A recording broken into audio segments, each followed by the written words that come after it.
नमस्कार। दोपहर 12 बजे के समाचारों में आपका स्वागत है। मैं हूं दीपाली सिंह। समाचारों में सबसे पहले देखते हैं हेडलाइंस।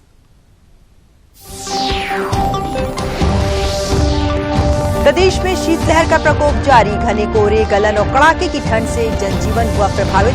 मौसम विभाग ने अगले 3 दिनों तक ठंड को लेकर सतर्क रहने को कहा।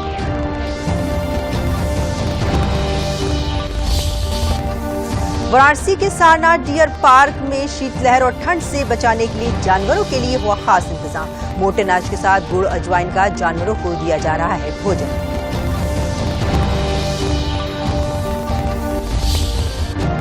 मुख्यमंत्री योगी आदित्यनाथ ने सड़क दुर्घटनाओं पर रोक के लिए मिशन मोड में प्रयास करने के दिए निर्देश। कहा, ठंड और कोहरे के कारण प्रदेश में बढ़ रहे हैं सड़क हादसे।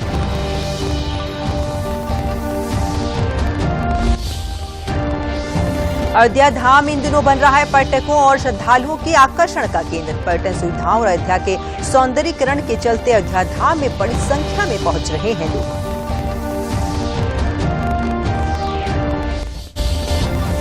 और झांसी में गैंगस्टर के आरोपी सपा के पूर्व विधायक दीप नारायण यादव की 2 अरब 37 करोड़ रुपए की संपत्ति की जा रही है कुर्क।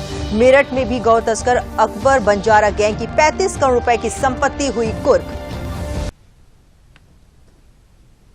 और अब समाचार विस्तार से। उत्तर प्रदेश में मौसम का कहर जारी है। अगले 3 दिनों तक फिलहाल मौसम में किसी भी तरह का बदलाव नहीं होगा। ये जानकारी वरिष्ठ मौसम वैज्ञानिक मोहम्मद दानिश ने दूरदर्शन समाचार से बातचीत करते हुए दी। उन्होंने बताया कि अगले 3 दिनों तक घना कोहरा प्रदेश के लगभग सभी जिलों में जारी रहेगा। मौसम वैज्ञानिक ने बताया कि अगले 3 दिनों तक मौसम सामान्य से 5 डिग्री तक नीचे रहेगा, जिसको देखते हुए रेड अलर्ट विभाग की ओर से जारी किया गया है। अगले 4-5 दिनों में उत्तर पश्चिम भारत में भी बहुत घने कोहरे की मौसम विभाग ने चेतावनी जारी की है। हमारे एटमॉस्फेयर में काफी ह्यूमिडिटी का है, जिसकी वजह से फॉग पूरे प्रदेश में कोहरा बन जा रहा है। और कोहरे की वजह से एक लेयर हमारे एटमॉस्फेयर में बन जाता है, जिसके वजह से कि जो हमारी सूरज की रोशनी होती है हमारे सरफेस पे नहीं पड़ती है, जिसके वजह से तापमान में गिरावट दर्ज होती है। तो अभी फिलहाल जो दिन का तापमान है वो भी अपने सामान से 5-6 डिग्री डाउन चल रहा है, और जिसके वजह से ठंड, गलन और थोड़ा सा हवाएं भी हैं, पश्चिमी हवाएं हैं, जिसकी वजह से गलन है। पूरे प्रदेश में ही अभी अपने जो तापमान है, उच्चतम तापमान है, दिन का जो तापमान कहते हैं, वो अपने सामान से हर जगह काफी कम है। इसके लिए हमने शीत दिन का अलर्ट जारी किया गया है। शीतलहर भी हमने 2 दिन के लिए अलर्ट जारी किया गया है। लेकिन कुछ ही जिलों में रहेगा, लेकिन शीत दिन का प्रकोप अधिकांश जिलों में उत्तर प्रदेश में रहेगा। कोहरे, पाले और ठंड के बीच काम करने वाले श्रमिक और कामगार सवेरे से ही सड़क पर काम की तलाश में आ जाते हैं। हालांकि मौसम विभाग ने 2 दिनों के लिए रेड अलर्ट जारी किया है, लेकिन इनके परिवार की रोजी रोटी तो काम करने से मिलने से ही जुटती है। ठंड को देखते हुए जिला प्रशासन और सामाजिक कार्य करने वाली संस्थाओं ने रैन बसेरे का निर्माण कराया है। जरूरतमंदों के लिए अलाव जलाया जा रहा है, साथ ही पीने की पानी और चाय की भी व्यवस्था की गई है। रात में इन्हें भोजन भी उपलब्ध कराया जा रहा है। सोने के लिए गद्दे और रजाई पड़ी है, जिससे लोगों को सर्दी से बचाया जा सके। सर्दी के कहर को देखते हुए सभी तैयारियां मुकम्मल की गई हैं, जिससे लोगों के जीवन को बचाया जा सके।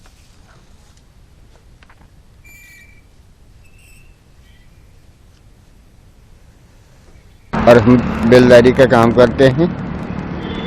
सरकार ने बहुत अच्छा सुविधा दिया है। यहाँ चाय पानी, खाना पानी, हर चीज़ व्यवस्था है, सब कुछ मिलता है और सरकार ने बहुत अच्छा काम किया। कोई यहाँ दिक्कत नहीं है, न रहने की, न चाय पानी, सब यहाँ मिल रहा है। कोई परेशानी, कोई दिक्कत नहीं है। सरकार ने बहुत अच्छा सुविधा बना के धरा है इसमें। यहाँ पे जो सुविधा यहाँ पे है, रजाई, तकिया है, गद्दा है, कम्बल है। यहाँ पे चाय की भी सुविधा हुई है कि आराम से आदमी आए, अपना काम धंधा करे, या कहीं बाहरी से कोई आया है बाहर से, किसी काम के कारण नहीं पहुँच पाया अपने स्थान पे, तो यहाँ पर रुककर अपना जो है समय रात गुजार सकता है इतनी ठंडे में। यहाँ पे सुविधाएं तो आग भी जलती है, चाय कॉफ़ी, रजैया, गद्दा, तकिया, हर चीज़ की सुविधा है। यहाँ पे तो कोई प्रकार की दिक्कत नहीं, आग भी जलती है, हर चीज़ की सुविधा है, केवल कोई चीज़ की परेशानियाँ नहीं हैं।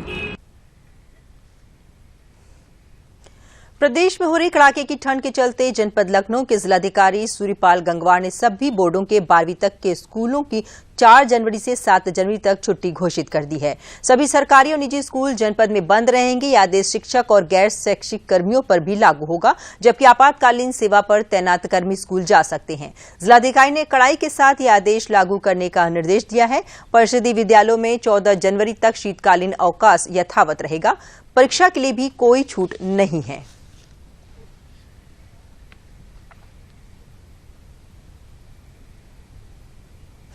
प्रदेश में ठंड के हालातों पर चर्चा के लिए चलते हैं लखनऊ में मौजूद दूरदर्शन संवाददाता रामेंद्र सिंह के पास। रामेंद्र, प्रदेश में चल रही शीतलहर, भीषण ठंड, गलन और कोहरे को आप भी महसूस कर रहे होंगे। जिला प्रशासन ने जरूरतमंदों को इस भीषण ठंड से बचाने के लिए क्या उपाय किए हैं? रामेंद्र, देखिए दीपाली, जो पहाड़ों पर बर्फ गिर रही है उसका प्रभाव उत्तर प्रदेश और पूरे उत्तर भारत में दिख रहा है। वो बिहार हो, उत्तर प्रदेश हो, राजस्थान हो, सभी जगह पर ठंड का प्रभाव चूंकि बर्फ गिर रही है इसलिए दिख रहा है। जो हमारा मौसम विभाग है उसने ये रेड अलर्ट जारी किया है कि 2 दिन तक, लगभग आने वाले 2 दिनों में कोई भी व्यक्ति निरर्थक बाहर न निकले, यानी सर्दी का प्रकोप जारी रहेगा और पारा लगातार नीचे जाता रहेगा। उन्होंने कहा कि जो लोग यात्रा कर रहे हैं वो उन यात्रियों को भी अलर्ट जारी किया है कि दवाएं और पानी साथ लेकर निकलें, और जो लोग सार्वजनिक परिवहन से यात्रा कर रहे हैं, रेल, बस या हवाई यात्रा कर रहे हैं, उनसे निवेदन किया है कि पहले ये जान लें कि ट्रेन सही समय पर चल रही है, बस गंतव्य स्थान के लिए जा रही है, हवाई सेवाएं प्रभावित तो नहीं हुई हैं, तभी घर से निकलें। हालांकि इसको जो ठंड है इसका प्रभाव कृषि पर बेहतर पड़ रहा है। गेहूं की ग्रोथ तभी होती है जब ठंड पड़ती है, लेकिन इसका प्रभाव मानवीय जीवन पर ज्यादा पड़ रहा है। पूरी जिंदगी सिमटी और सहमी सी दिख रही है। जिला प्रशासन ने व्यापक बंदोबस्त किए हैं। लगभग हर चौराहे पर रैन बसेरा बनाया गया है। आपने स्टोरी में ही दिखाया है कि चाय दी जा रही है, पानी दी जा रही, शाम को भोजन दिया जा रहा है, रजाई गद्दे की व्यवस्था की जा रही। वो लोग जिनके पास कोई आश्रय नहीं है वो निराश्रय न रहें। सरकार की योजना, मुख्यमंत्री ने बैठक की, बैठक करने के बाद निर्देश दिए कि जनहानि, सड़क दुर्घटनाओं में न हो, इसको लेकर तैयारी की जाए, लोगों को जागरूक किया जाए, फॉग लाइट के बिना वाहन न चलाएं, जहां कोहरा हो वहां गाड़ी धीमी चलाएं। तो इस तरीके की सारी चीजें व्यापक रूप से बंदोबस्त किया गया है। बताया कि मुख्यमंत्री ने कोहरे के कारण होने वाली सड़क दुर्घटनाओं को रोकने और जरूरतमंद और गरीबों को ठंड से बचाने के लिए रैन बसेरे बनाने, अलाव जलाने तथा कंबल वितरण के निर्देश दिए हैं सभी जिला प्रशासन को। इस प्रदेश में कैसा असर दिख रहा है रामेंद्र?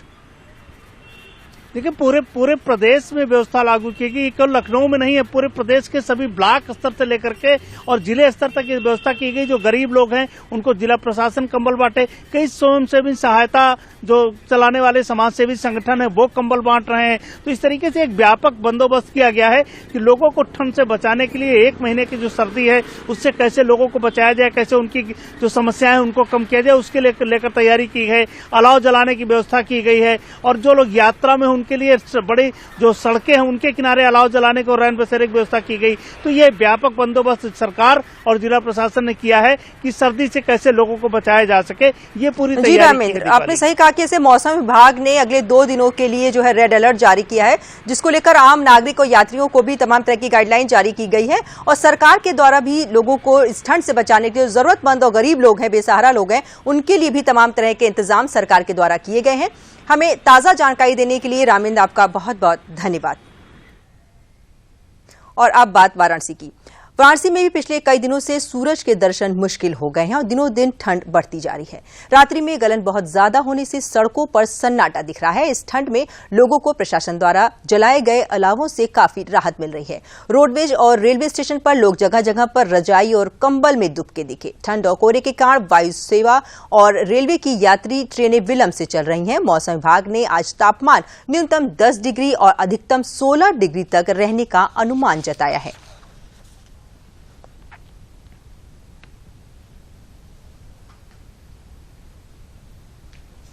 सर ठंड इतना पड़ रहा है सर, ये अलाव तो हम लोग के लिए वरदान साबित हो गया सर।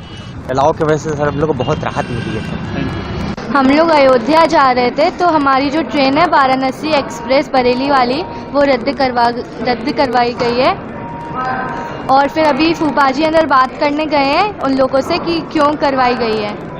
हमारा जो है नाम अशोक कुमार तिवारी है हम रोहतास जिले के दाऊद थाना के इटवा पंचायत के बैरिया गांव के हैं और हम जो है अयोध्या के लिए यहाँ आकर बैठे हैं। अयोध्या के लिए जाने के लिए Chhapra express and Bareilly express रद्द की गई है। बुंदेलखंड के हमीरपुर में भी ठंड ने अपना असर का एहसास करना शुरू कर दिया है। लोग गर्म कपड़ों में अलाव तापते देखे जा रहे हैं। इस दौरान घने कोहरे की चादर से पूरा शहर ढका नजर आया। घना कोहरा छाए रहने के कारण कानपुर सागर हाईवे समेत अन्य मार्गों पर वाहनों की रफ्तार में ब्रेक लग गया है और वाहन रेंगते हुए नजर आ रहे हैं। ठंड के मद्देनजर नगर उद्योग व्यापार मंडल ने गरीब, असहाय और जरूरतमंदों को 300 कंबल वितरित किए हैं। उपजिलाधिकारी रविंद्र सिंह ने बताया कि सर्दी का प्रकोप जैसे जैसे बढ़ता जा रहा है, उसको देखते हुए प्रशासन ने पूरी तैयारियां कर ली हैं। जगह जगह अलाव जलाए जा रहे हैं और रैन बसेरों की देखभाल भी की जा रही है।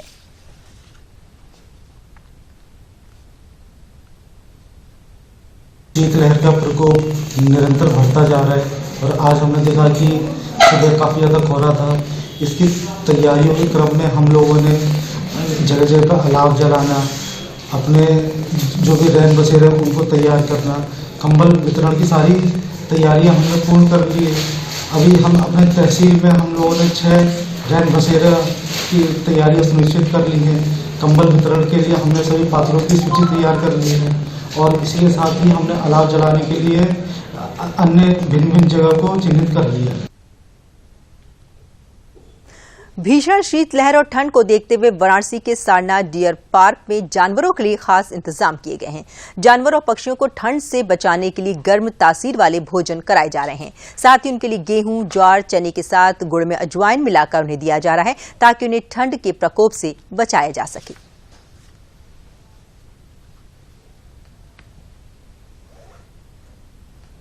मुख्यमंत्री योगी आदित्यनाथ ने कल लखनऊ में एक उच्च स्तरीय बैठक में सड़क सुरक्षा को महत्वपूर्ण बताते हुए सड़क दुर्घटनाएं रोकने के लिए मिशन मोड में प्रयास करने के निर्देश दिए हैं। उन्होंने कहा कि इन दिनों उत्तर प्रदेश में कड़ाके की ठंड और घने कोहरे का मौसम चल रहा है और इस अवधि में सड़क दुर्घटनाओं में भी कोहरे के कारण बढ़ोतरी देखी जा रही है।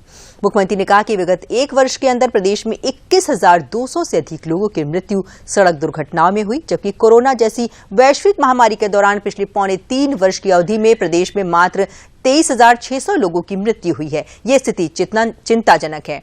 मुख्यमंत्री ने कहा कि सड़क दुर्घटनाओं को कम से कम करने के लिए 5 E यानी education, enforcement, engineering, emergency care और एनवायरमेंट पर फोकस करते हुए एकजुट होकर कार्य करना होगा। मुख्यमंत्री ने कहा कि सड़क सुरक्षा केवल एक विभाग की जिम्मेदारी नहीं है, ये सामूहिक प्रयासों से ही संभव हो सकेगा। प्रयागराज में लगने वाले प्रसिद्ध माघ मेले की शुरुआत शुक्रवार 6 जनवरी को पौष पूर्णिमा के प्रथम स्नान पर्व के साथ हो रही है। मेले के अन्य प्रमुख स्नान पर्व 14 जनवरी को मकर संक्रांति, 21 जनवरी को मौनी अमावस्या, 26 जनवरी को बसंत पंचमी, 5 फरवरी को माघी पूर्णिमा और 18 फरवरी को शिवरात्रि होगी।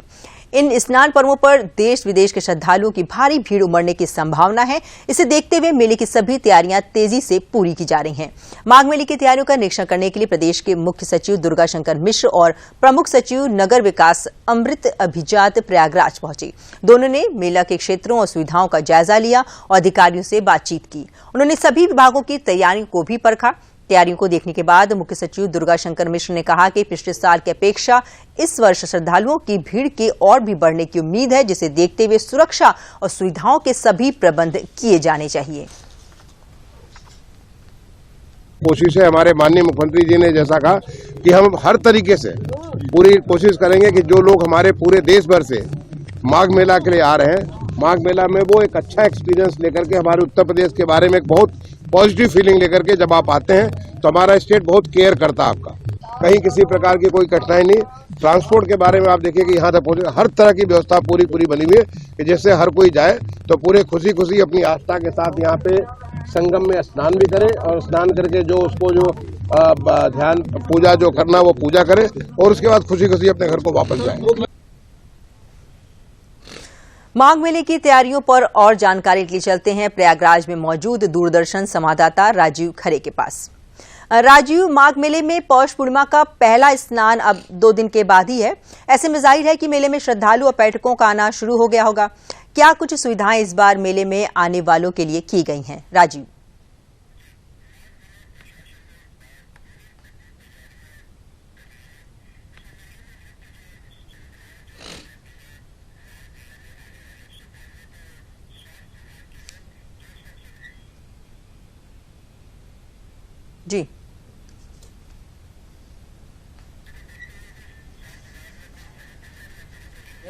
पीडब्ल्यूडी के द्वारा नगर मतलब पूरे जो क्षेत्र को जो बसाया गया है उसमें सड़क की व्यवस्था, स्नान घाट की व्यवस्था और घाटों को सुचारू रूप से स्नान हो उसकी व्यवस्था, जल निगम द्वारा पानी की पूरी व्यवस्था कर ली गई है जिससे आने वाले श्रद्धालुओं को पानी मिल सके। गंगा प्रदूषण की ओर से स्वच्छ गंगा जल देने के लिए शुद्ध गंगा जल पूरी तरीके से श्रद्धालुओं को मिल सके, स्नान करने में कोई असुविधा ना हो, इसके लिए पूरी व्यवस्थाएं कर ली गई हैं। विद्युत विभाग की ओर से पूरे मेले को लाइट से सजाया गया है। लाइट की कहीं किसी प्रकार की कोई व्यवस्था खराब ना हो, इसलिए अलग तरीके की भी लाइन की यहाँ पर व्यवस्था की गई है। सरकार के द्वारा प्लास्टिक मुक्त मेले के लिए अभियान भी चलाया गया है जिससे कि लोगों को जागरूक किया जाएगा कि पूरे मेले को स्वच्छ रखा जाए। इस तरीके से अनेक बहुत सारी जो तैयारियां हैं वो मेले की पूरी कर ली गई हैं और किसी भी तरीके की कोई घटना दुर्घटना न हो, इसलिए शासन और प्रशासन ने पूरी तैयारियां अपनी कर ली हैं।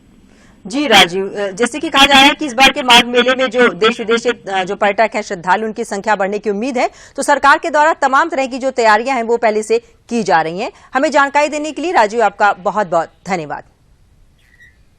बढ़ते हैं अगले समाचार की ओर। मथुरा के वृंदावन में ठाकुर बांके बिहारी मंदिर में आए दिन होने वाले हादसों की रोकथाम और श्रद्धालुओं की सुविधा के लिए प्रस्तावित कॉरिडोर के निर्माण को लेकर प्रक्रिया शुरू हो गई है। श्रीकृष्ण जन्माष्टमी पर ठाकुर बांके बिहारी मंदिर में मंगल आरती के दौरान 2 श्रद्धालुओं मौत हो गई थी। इसके बाद सरकार द्वारा मंदिर में भीड़ नियंत्रण के लिए मंदिर के 5 एकड़ एरिया में कॉरिडोर निर्माण का प्रस्ताव इलाहाबाद हाईकोर्ट में दिया है, जिसके लिए हाईकोर्ट में सुनवाई चल रही है और अगली सुनवाई 17 जनवरी को होनी है। इसी के तहत जिलाधिकारी पुलकित खरे ने कॉरिडोर क्षेत्र में उपलब्ध कराई जाने वाली भूमि का चिन्हांकन और मूल्यांकन करने के लिए 8 सदस्यीय कमेटी का गठन किया है। कमेटी का अध्यक्ष नगर आयुक्त अनुनय झा को बनाने के साथ ही इसमें अपर जिलाधिकारी वित्त, MVDA के सचिव, SDM सदर, विशेष भू अध्यापित अधिकारी, AIG स्टाम्प XEN, लोक निर्माण विभाग और CO सदर को शामिल किया गया है।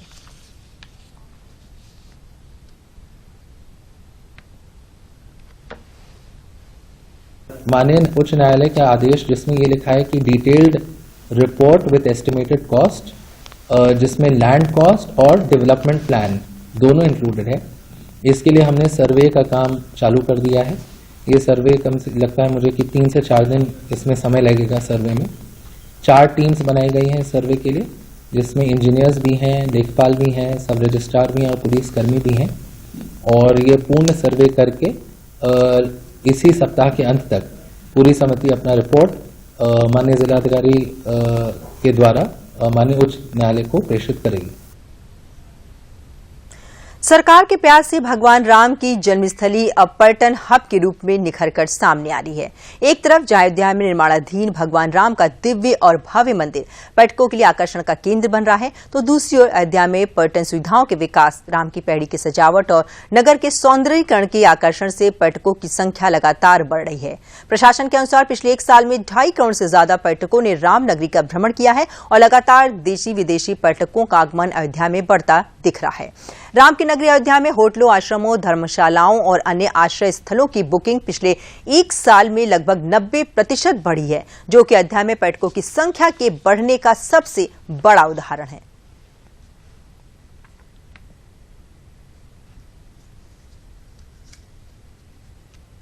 अयोध्या में भगवान राम का मंदिर बन रहा है, पर्यटकीय सुविधाओं का विस्तार हो रहा है, रोडें चौड़ी हो रही हैं, राम की पौड़ी सजी रहती है।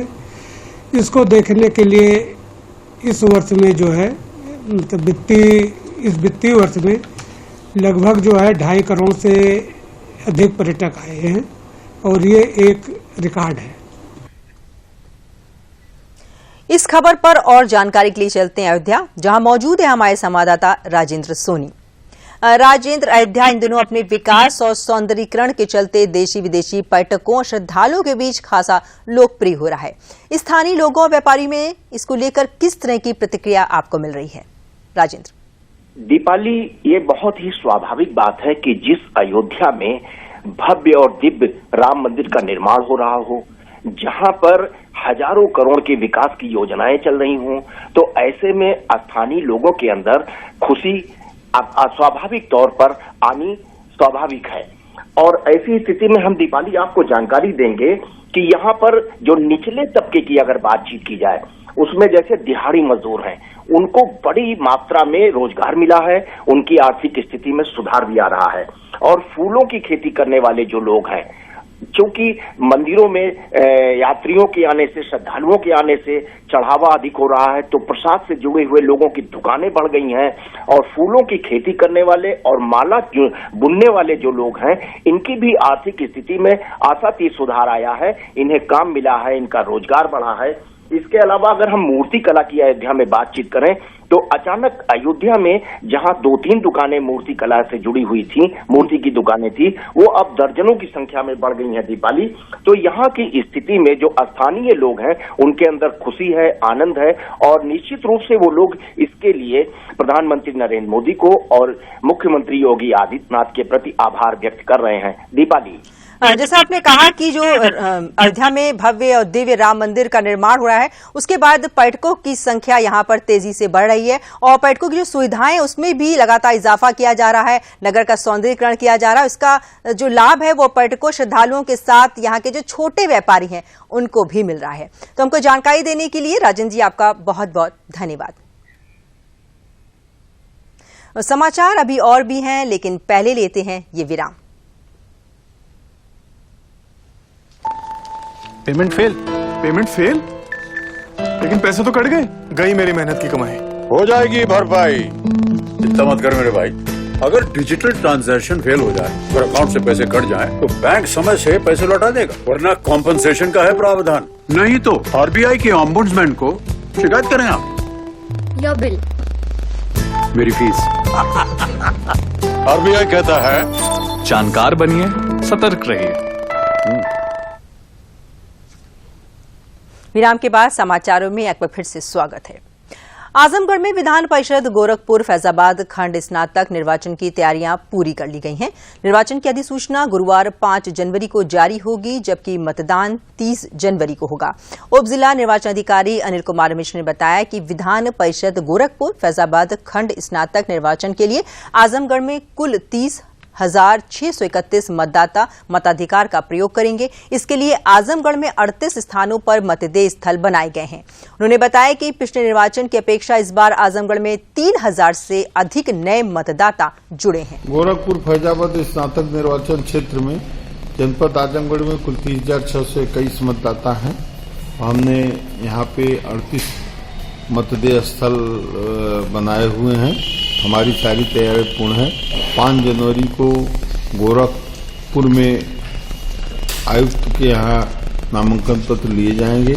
मतदान की तारीख 30 जनवरी की है और 30 जनवरी को मतदान होने के लिए 29 तारीख को कलेक्ट्रेट से मतदान हेतु कार्मिकों को रवाना किया जाएगा। झांसी में मंगलवार को बुंदेलखंड की सबसे बड़ी कार्रवाई करते हुए गरौठा के समाजवादी पार्टी के पूर्व विधायक दीप नारायण सिंह यादव की 237 करोड़ रुपए की संपत्ति की कुर्की की गई। गैंगस्टर के मुकदमे दर्ज होने के बाद उनके खिलाफ ये कार्रवाई की गई। कुख्यात लेखराज सिंह यादव को पुलिस कस्टडी से छुड़ाने की कोशिश करने के मामले में कई थानों की पुलिस के साथ पहुंची राजस्व विभाग की टीम ने गरौठा के समाजवादी पार्टी के पूर्व विधायक दीप नारायण सिंह यादव की 2 करोड़ 33 लाख रुपए कीमत की आरटीओ ऑफिस के पास स्थित कोठी को सील कर दिया है। इससे पहले भी दीप नारायण सिंह की 1 अरब 30 करोड़ रुपए की संपत्ति कुर्क की जा चुकी है। समाजवादी पार्टी के पूर्व विधायक दीप नारायण सिंह यादव पिछले 3 महीनों से जेल में बंद हैं। गत 26 दिसंबर को पूर्व मुख्यमंत्री अखिलेश यादव भी दीप नारायण यादव से मिलने जेल पहुंचे थे। झांसी सदर के तहसीलदार लालकृष्ण ने बताया कि जिला मजिस्ट्रेट न्यायालय के आदेश के अनुपालन में दीप नारायण पर 14A की कार्रवाई की जा रही है। इसके तहत दीप नारायण की 237 करोड़ रुपए की संपत्ति कुर्क की जा रही है। अभी मून सिटी, बनगुआ और मैरी में भी पूर्व विधायक की संपत्ति पर कुर्की की कार्रवाई की गई है। जिला मजिस्ट्रेट न्यायालय से 14(1) के आदेश के क्रम में यहाँ पर ये दीप नारायण दीपक का ये आवास है, जो उनका आवास बना हुआ है आरटीओ कार्यालय के बगल, इसको जो है सीज किया गया है। लगभग 237 करोड़ की संपत्तियां सीज की कार्रवाई की जा रही है। 14 A की कार्रवाई की जा रही है। अभी मून सिटी, बनगुआ और मैरी में भी पूर्व विधायक की संपत्ति पर कुर्की की कार्रवाई की गई है। जिला मजिस्ट्रेट न्यायालय के आदेश के अनुपालन में दीप नारायण यादव से मिलने जेल पहुंचे थे। झांसी सदर के तहसीलदार लालकृष्ण ने बताया कि जिला मजिस्ट्रेट न्यायालय के आदेश के अनुपालन में दीप नारायण पर 14A की कार्रवाई की जा रही है। अभी मून सिटी, बनगुआ और मैरी में भी पूर्व विधायक की संपत्ति पर कुर्की की कार्रवाई की गई है।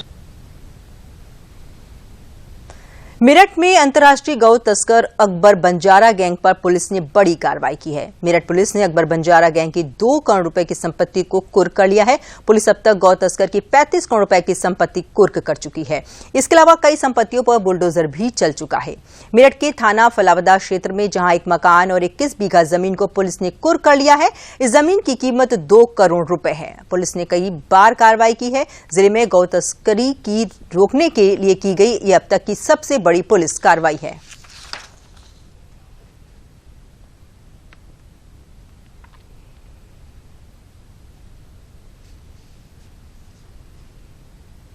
देखिए, ये अकबर बंजारा और इसके भाई सलमान बंजारा और समीम बंजारा के ऊपर कोकशी का एक मुकदमा, गोवध निवारण अधिनियम का एक मुकदमा पंजीकृत किया गया था।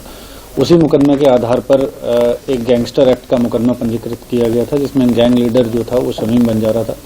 इसमें इनके जो अवैध संपत्ति जो अर्जित की गई थी उसकी कुर्की की कार्रवाई लगभग जारी है अभी भी लगातार। इसमें लगभग अभी तक 35 करोड़ की जो संपत्ति है वो कुर्की जा चुकी है। आज 2 करोड़ का जो इसका जमीन है 21 बीघा फलावदे में, उसकी कुर्की की कार्रवाई की जा रही है। और भी जो संपत्तियां हैं वो चिन्हित की गई हैं और उनके ऊपर भी आने वाले दिनों में कुर्की की कार्रवाई की जाएगी। उत्तर प्रदेश लोक सेवा आयोग यानी यूपीपीएससी की विभिन्न चयन परीक्षाओं के लिए आवेदन करने वाले अभ्यर्थियों को अब अपना व्यक्तिगत विवरण सिर्फ एक बार ही देना होगा और बार बार आवेदन करने पर हर बार रजिस्ट्रेशन करने की आवश्यकता नहीं होगी। मुख्यमंत्री योगी आदित्यनाथ ने उत्तर प्रदेश लोक सेवा आयोग में आवेदन के लिए कल एकल अवसरी पंजीकरण व्यवस्था तथा आयोग की नई वेबसाइट का लोकार्पण किया। इस अवसर पर मुख्यमंत्री ने कहा कि युवाओं के लिए वेबसाइट बेहद उपयोगी होगी और इससे आयोग के साथ और भी बेहतर समन्वय हो सकेगा। मुख्यमंत्री ने आयोग की आगामी योजनाओं, चयन कैलेंडर आदि के संबंध में आवश्यक दिशा निर्देश भी दिए। प्रदेश में सभी प्रकार के शिक्षकों की भर्ती के लिए अब एक आयोग ही चयन करेगा। इसके लिए शीघ्र ही उत्तर प्रदेश शिक्षा सेवा चयन आयोग गठित किया जाएगा। मुख्यमंत्री योगी आदित्यनाथ ने कल प्रदेश में शैक्षिक संस्थानों में शिक्षक भर्ती प्रक्रिया की समीक्षा करते हुए एकीकृत आयोग के रूप में उत्तर प्रदेश शिक्षा सेवा चयन आयोग के गठन के संबंध में दिशा निर्देश दिए। मुख्यमंत्री ने कहा कि शिक्षकों के समयबद्ध चयन के लिए सरकार गंभीर है और जल्द ही उत्तर प्रदेश शिक्षा सेवा चयन आयोग का गठन होगा। मुख्यमंत्री ने यह भी कहा कि उत्तर प्रदेश में एक ही आयोग से अब बेसिक, माध्यमिक, उच्च और तकनीकी कॉलेजों के लिए शिक्षकों का चयन हो सकेगा। एकीकृत आयोग के गठन के लिए मुख्यमंत्री ने दिशा निर्देश देते हुए कहा कि अब ये नया आयोग ही टीईटी की परीक्षा कराएगा। जनपद फतेहपुर में गंगा और पांडु नदी की बाढ़ की विषा झेलने वाले यह क्षेत्र इन दिनों फूल की खेती के लिए चर्चा में है। करीब 1.5 दशक पहले यहां गेंदे के फूल से शुरू हुई खेती में अब गुलदाउदी, गुलाब, जाफरी समेत कई किस्म के फूल उग रहे हैं। कटरी क्षेत्र में होने वाली पारंपरिक खेती धान गेहूं को छोड़कर यहां के किसान फूल की खेती को अपना रहे हैं। इन दिनों जनपद के मदारपुर, नयाखेड़ा, दरियापुर, बड़ा खेड़ा, थानपुर, मानिकपुर और आशापुर सहित कटरी के करीब 30 गांव में 1000 बीघे से अधिक क्षेत्र में फूल की खेती हो रही है, जिसमें प्रति बीघे लगभग 50,000 का मुनाफा होता है। फूल की खेती करने वाले किसान फूल की तोड़ाई कर कानपुर, लखनऊ, प्रयागराज और अन्य पड़ोसी जिलों में बेचने के लिए जाते हैं। मैं गंगा किनारे का रहने वाला हूँ और मेरा ग्राम सभा अभयपुर है। यहाँ हम खेती करते हैं और मिर्ची तो अब हो नहीं रही बाढ़ की वजह से, साले बाढ़ आ जाती है और इसलिए कि मैं फूल करता हूँ। फूल लगा लेते हैं सभी लोग, फूल जैसे कि गेंदा और जाफरी और गुलदावरी।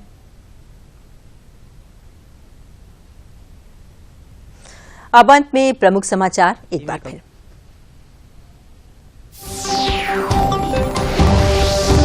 प्रदेश में शीतलहर का प्रकोप जारी, घने कोहरे, गलन और कड़ाके की ठंड से जनजीवन हुआ प्रभावित। मौसम विभाग ने अगले 3 दिनों तक ठंड को लेकर सतर्क रहने को कहा।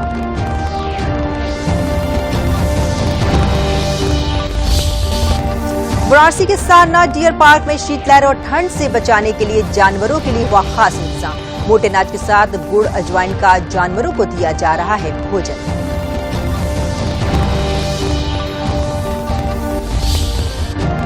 मुख्यमंत्री योगी आदित्यनाथ ने सड़क दुर्घटनाओं पर रोक के लिए मिशन मोड में प्रयास करने के दिए निर्देश। कहा, ठंड और कोहरे के कारण प्रदेश में बढ़ रहे हैं सड़क हादसे।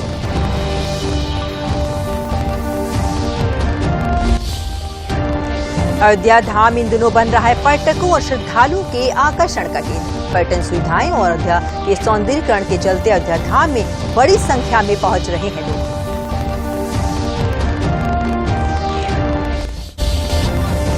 और झांसी में गैंगस्टर के आरोपी सपा के पूर्व विधायक दीप नारायण यादव की 2 अरब 37 करोड़ रुपए की संपत्ति की जा रही है कुर्क। मेरठ में भी गौ तस्कर अकबर बंजारा गैंग की 35 करोड़ रुपए की संपत्ति हुई कुर्क। इसी के साथ 12 बजे का बुलेटिन यहीं समाप्त होता है। नमस्कार।